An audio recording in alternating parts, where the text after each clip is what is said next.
აი მოკლედ მინდა თქვა ესეთი რაღაცა რა. დავინახოთ რა გვაკავშირებს აი მიღმიერთ აი ტრანსცენდენტულთან და რამდენად არსებობს ის რაც არ ვიცით თუ არსებობს რა. აი ამ საკითხზე ერთი წუთი რომ ჩვენ მივხვდეთ რა არის სემანტიკური ველი. ეს არის ბუნების ესე იგი ბუნების ძირითადი საბაზისო ენა, რომლითაც ბუნება საკუთარ მთლიანობას ინარჩუნებს. ეს არის ინფორმაციის კოლექტორი, სადაც ენერგია არ არის, წმინდა ინფორმაციული ველია და მოდით ახლა ამ ინფორმაციულ ველთან კონტაქტი აღწეროთ. ხომ იცით არსებობს ესეთი ფორმულა, არსებობდა უბრალოდ ესეთი ფორმულა, რომ ვიცი ის რომ არაფერი არ ვიცი. ეს ფორმულა მოძველებულია და კეთავს ყოფიერებას აჩვენებს, პროცესს აჩვენებს.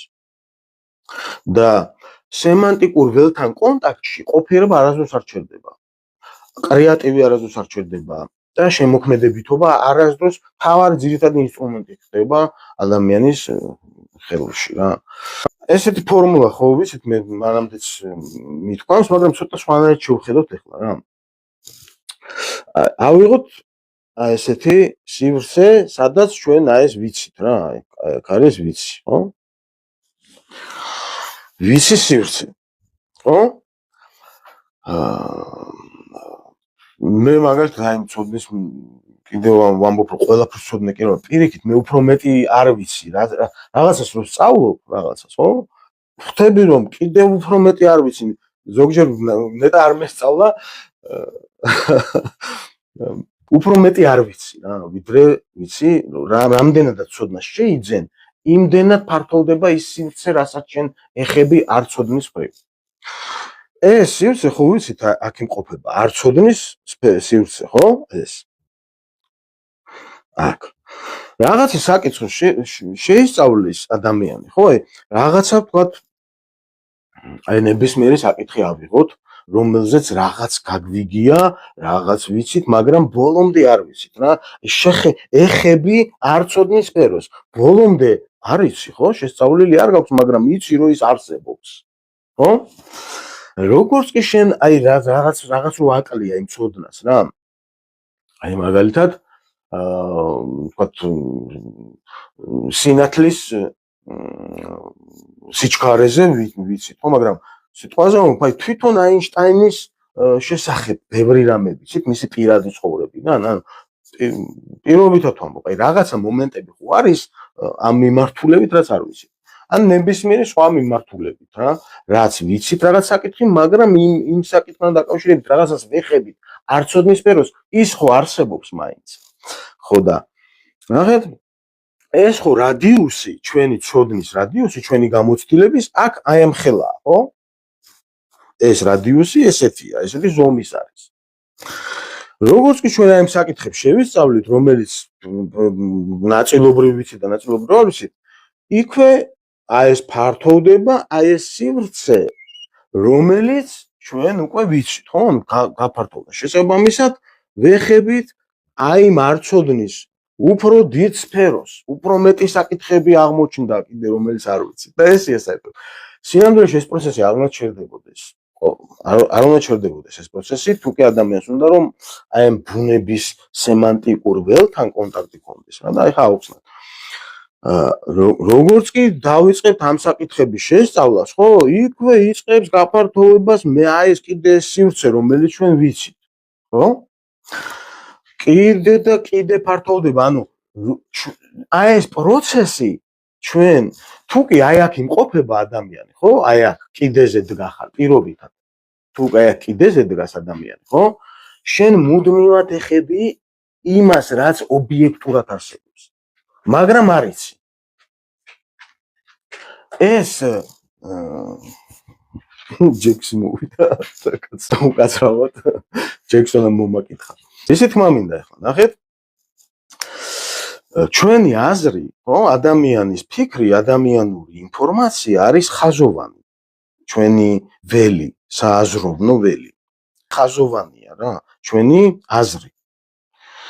ანუ ის ფიქრი. ჩვენ შეგვიძლია ესე წავიდეთ, გავიხედოთ სადღაც შორს, იქ რაღაც გაუხვიოთ, გამოუხვიოთ, მაგრამ ეს რასაც ახლა ვსაუბრობთ, აქ სიფრთხეზე კი არის ესეთი წრეები. მაგრამ სინამდვილეში ეს ბირთვი გამოიყურება როგორც ბირთვი. ანუ სემანტიკური ინფორმაცია ველი არის ბირთვის სახის და ჩვენსგან განსხვავებით სემანტიკური ინფორმაცია ფართოვდება ყველა მხარეს. ანუ 360 გრადუსით ყველა მხარეს. ჩვენ ხო არ შეგვიძლია ესე განვავრცოთ ჩვენი აზრი. ჩვენ შეგვიძლია შორს წავიდეთ, ნელ-ნელა გავიხედოთ, მაგრამ ყველა მიმართულებით რომ ესე გავაპარტოვოთ ჩვენი ცნობიერება, ეს არ შეგვიძლია, ხო? იმიტომ რომ დრო გზღუდავს ამისოთ და ამის გაკეთებაში ხელს გვიშლის ჩვენი ესეთი ხაზოვანი ცნობიერება.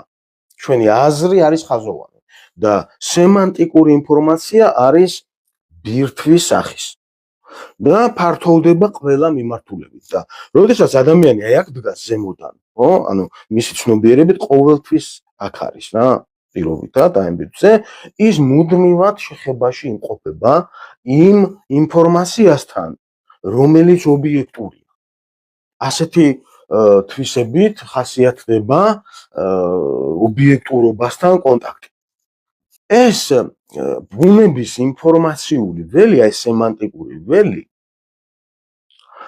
არის სხვათა შორის მინდა გითხრათ, აი ეგრეთ წოდებული ნათელმხილველების, პარაფსიქოლოგების ნებავთ ნეგატიურის თუ პოზიტიურის, ხო? ძირითადი ინსტრუმენტია მაგათი.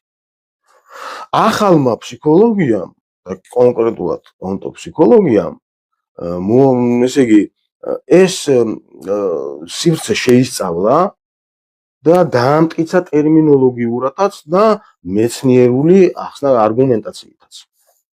სემანტიკური ველი გახდა უკვე ასე ვთქვათ ოპერირების საშუალება ფსიქოლოგიურადაც.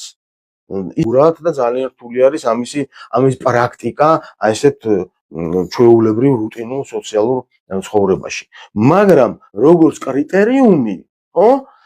სიზმარში ძალიან კარგად შეისწავლება და ამიტომაც ჩასმული არის ეს მესამე საფეხურად, როგორც მთლიანად სიზმრის შეფასების კრიტერიუმი. ანუ სემანტიკური ინფორმაცია შეიძლება მხოლოდ პირველი საფეხური თუ ესიზმრება ადამიანს, ხო? მხოლოდ პირველი კრიტერიუმი თუ ესიზმრება სიზმარში, ანუ ინდივიდუალურ მდგომარეობაზე, მხოლოდ ამის მიმართად შეიძლება იყოს გამოყენებული. არ არის საჭირო მეორე ეტაპის გავლა, რომ აქამდე მიხვიდე. ეს არის კრიტერიუმი მთლიანად აი ამ ფორმულის, ანუ იერარქია შედგება ამ სამი ნაწილისგან, მაგრამ მესამე ნაწილი არის მთლიანად სიზმრის შეფასების კრიტერიუმი. რამდენად ნამდვილია ის და რამდენად არა.